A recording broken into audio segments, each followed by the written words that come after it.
हम तुम्हें एक बहुत पुरानी बात बताते हैं। जब हमारी नई नई शादी हुई थी तब की बात है।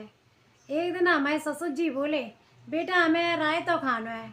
हमने कहीं काय को खाना है पिताजी बता दो। वो बोले हमें पुदीना को खाना है।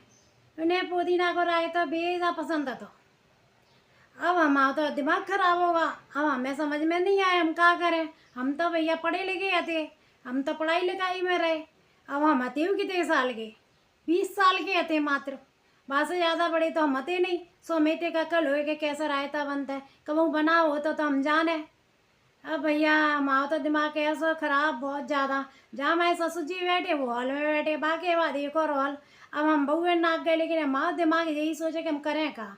अब वहाँ से हम आगे चले तो आंगन आ गो। आंगन में से कूदत भागत हम रसोई में पहुँच गए।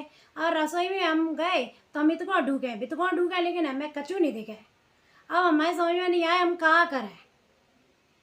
अब हमें वहाँ पे पहले तो वो हरी हरी पत्ती वाला पुदीना आता ना वो दिखो। बाकी ये बात एक डिबिया में मैंने जो हरा वाला वो आता है ना पतला पतला, उस पेट के दर्द में देता पुदीना रहा, वो दिखो। अब मैं थोड़ी देर बाद हमने और देखो तो मैं सूखा वाला पुदीना दिखो। अब तो हमारा दिमाग चकरा गो, हमें समझ में नहीं आया हम क्या करें। मैं तो जो लगे हम बेहोश हो जाएंगे।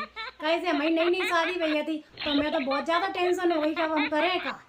अब हमें तो बस एक ही गाना याद आए।